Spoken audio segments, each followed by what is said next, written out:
Back to Srikanth Vijay YouTube channel. ఇవాళ మీకు SSC మరియు ఇంటర్ అప్లికేషన్ ఫామ్స్ రెండు మీకు చూపిస్తాను.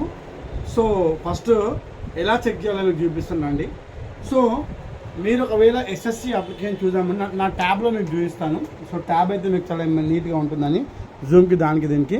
సో ఫస్ట్ గూగుల్లోకి వెళ్ళిపోయేసి మీరు గూగుల్లో మామూలుగా సెర్చ్లోకి వెళ్ళిపోయిన తర్వాత తెలంగాణ ఓపెన్ స్కూల్ సొసైటీ ఉంది చూడండి, కావాల్సి తెలంగాణ ఓపెన్ దాన్ని మీరు క్లిక్ చేసినప్పుడు ఇక్కడ మీకు సైట్ ఓపెన్ అవుతుంది, తెలంగాణ ఓపెన్ స్కూల్. దాన్ని మళ్ళీ క్లిక్ చేస్తే తెలంగాణ ఓపెన్ స్కూల్ వెబ్సైట్ అనేది ఇక్కడ ఓపెన్ అవుతుంది. సో ఇది అఫీషియల్ వెబ్సైట్. ఇందులో మీరు నేను కొంచెం జూమ్ చేస్తున్నాను మీకు మంచిగా ఉండడానికి. Toss SSC and inter science and non science courses 2024-25 link పైన క్లిక్ చేయండి. సో ఇక్కడ మీకు ఈ పేజ్ మొత్తం ఓపెన్ అవుతుంది. సో ఫస్ట్ మనం కింది పార్ట్ కదా పైన పార్ట్ గురించి ఆలోచిద్దాము. ఇక్కడ మీకు చూసుకుంటే prospectus in Telugu, prospectus in English and prospectus in Urdu మీకు కనబడుతుంది. ప్రాస్పెక్టస్ ఇన్ ఇంగ్లీష్ కొట్టినప్పుడు మీకు మొత్తం ఏమంటారు ఇదంతా కూడా డౌన్లోడ్ అవుతుంది. మీకు డౌన్లోడ్ అయిన తర్వాత మీరు దీన్ని ఓపెన్ చేస్తే చూడండి, ఇది ప్రాస్పెక్టస్. సో మొత్తం ప్రాస్పెక్టస్లో నేను మీకు మామూలుగా అప్లికేషన్ ఫామ్ దానికి వెళ్ళిపోతాను. ఈ అప్లికేషన్ ఫామ్ అనేది పేజీ నంబర్ చూడండి, అంతా ఇవన్నీ కూడా మొత్తం ప్రాస్పెక్టస్ ఇదంతా కూడా మీకు పేజీ నంబర్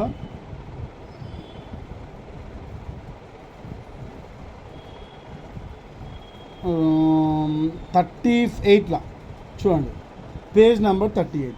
సో ఇది application form of admission to SSC.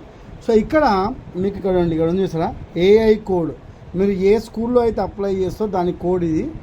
తర్వాత అడ్మిషన్ సీరియల్ నెంబరు. ఎస్ఎస్సికి registration fee 150, admission fees 1000 rupees ఉంటుంది. సో ఇక్కడ చూడండి, నేమ్ ఆఫ్ ది ఇన్స్టిట్యూషన్, మీరు ఎక్కడైతే అడ్మిషన్ తీసుకుంటారో ఆ ఇన్స్టిట్యూట్ పేరు, name of the candidate in block letters, name, father's name, mother's name, తర్వాత ఇక్కడ ఒక ఫోటో, ఇక్కడ సిగ్నేచర్. తర్వాత చూడండి, మీరు category of the student, neo లిటరేటా, స్కూల్ డ్రాప్ అవుటా, హౌస్ వైఫా, in service, ex service men, others. తర్వాత male, female, transgender, marital status, అన్మ్యారీడా, మ్యారీడా. ఇక్కడ అయిన తర్వాత మీకు డేట్ ఆఫ్ బర్త్ మ్యాండటరీ ఇక్కడ. తర్వాత caste OC, BCA, BCB, BCC, BCD, BCE, SC, ST and minority. తర్వాత ఇక్కడ ఏం చేస్తే ఆధార్ కార్డ్ నెంబర్ కంపల్సరీ అండి అడ్మిషన్ చేయడానికి. ఎందుకంటే ఈ అప్లికేషన్ నింపిన తర్వాత మీరు ఓటీఆర్ అంటే వన్ టైం రిజిస్ట్రేషన్ చేసుకోవడానికి ఆధార్ కార్డ్ నెంబర్ కంపల్సరీ.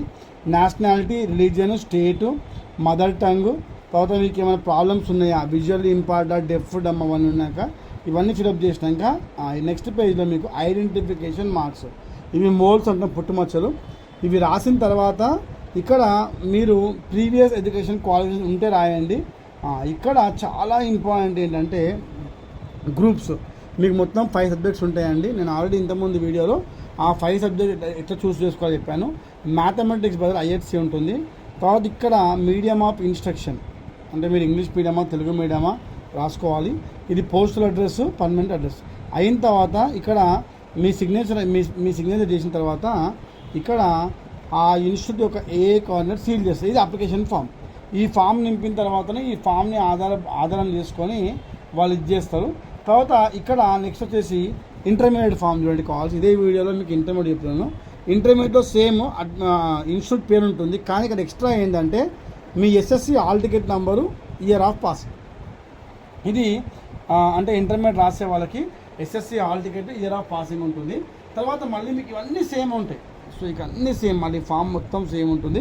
ఇక్కడికి వచ్చేసరికి ఏమవుతుందంటే ఇదిగోండి, ఇక్కడ SSC hall ticket number, year of passing, subjects. తర్వాత మళ్ళీ ఇక్కడ చూడండి, మీరు చాలా గమనించండి, ఇక్కడ ఇంటర్మీడియట్లో ఇంగ్లీష్ కంపల్సరీ. చూడండి కావాల్సి మీరు group A 302 English compulsory. Group B తీసుకున్నాక మళ్ళీ ఇక్కడ గ్రూప్స్ ఉంటాయి, MPC, BiPC, CEC, HEC, MEC and also MBiPC additional subjects. Codes అన్నీ మీకు ఇక్కడ ప్రాస్పెక్టస్లోనే ఉంటాయి. తర్వాత మీరు ఇంకేమైనా అడిషనల్ సబ్జెక్ట్ చేయాలనుకుంటే కూడా 6th సబ్జెక్ట్ అడిషనల్ తీసుకొని ప్రజెంట్ అడ్రస్ రాసుకొని full signature of the candidate, signature of the AI coordinator with the seal. So ఇవి కంప్లీట్గా application of SSC and inter అండి ఇవి. సో ఇక్కడ మీరు అబ్జర్వ్ చేయండి, అప్లికేషన్ మీరు నింపండి. నింపిన తర్వాత సంబంధిత ఏఐ కోఆర్డినేటర్కి ఈ అప్లికేషన్తో పాటు సంబంధిత డాక్యుమెంట్స్, ఎస్ఎస్సి అయితే date of birth certificate proof, ఏదైనా మండల ఆఫీస్ నుంచి అయినా సరే, మున్సిపాలిటీ నుంచి అయినా సరే డేట్ ఆఫ్ బర్త్ సర్టిఫికేట్, అది లేకపోతే ఏదైనా చదువుకున్న టీసీ మీరు సబ్మిట్ చేయండి. ఇంటర్మీడియట్ స్టూడెంట్స్ మాత్రం కంపల్సరీ ఎస్ఎస్సి లాంగ్ మెమోని సబ్మిట్ చేస్తే ఈ అప్లికేషన్ ఆధారంగా ఫస్ట్ ఓటీఆర్ రిజిస్ట్రేషన్ అంటే వన్ టైం రిజిస్ట్రేషన్ చేస్తాం. ఈ వన్ టైం రిజిస్ట్రేషన్ ఏంటంటే ఎస్ఎస్సికి 150 రూపాయలు, అంటే మనం కట్టేటప్పటికి 157 రూపాయలు వస్తుంది. ఎస్ఎస్సికి 157 రూపీస్ అవుతుంది. అది కట్టిన తర్వాత మీరు డైరెక్ట్ అప్లికేషన్ ఫామ్ నింపొచ్చు. ఇంటర్మీడియట్కి 300 రూపీస్ ఓటీఆర్ రిజిస్ట్రేషన్ ఉంది. కొంచెం పద్ధతి మారింది. ఓటీఆర్ రిజిస్ట్రేషన్ చేసుకున్నాక ఆ ఓటీఆర్ రిజిస్ట్రేషన్ నుంచి డైరెక్ట్గా మీరు అప్లికేషన్ ఫామ్ నింపేటప్పుడు వాళ్ళు జాగ్రత్తలు ఫాలో చేయండి. ఎందుకంటే టైపింగ్ మిస్టేక్ ఉన్నా సరే రేపు పొద్దున మళ్ళీ ఆ మిస్టేక్ని రెక్టిఫై చేయాలంటే 1100 రూపాయల నుంచి 1500 రూపాయలు డీడీ కడితే మాత్రము డైరెక్టర్ చేంజ్ చేయట్లేదు. కాబట్టి అన్నీ జాగ్రత్తగా ఫిలప్ చేయండి, జాగ్రత్తగా ఓటీఆర్ ఫిలప్ చేసి జాగ్రత్తగా ఆన్లైన్ చేయండి. మీకు ఏమైనా డౌట్స్ ఉంటే హైదరాబాద్ పరిధిలో స్టూడెంట్స్ అందరూ కూడా నా దగ్గరికి డైరెక్ట్ రావచ్చు, వచ్చి అప్లై చేసుకోవచ్చు. సో ఇది ఎస్ఎస్సి మరియు ఇంటర్మీడియట్ యొక్క అప్లికేషన్ యొక్క డీటెయిల్డ్ పిక్చర్ మీకు చెప్పడం జరిగింది.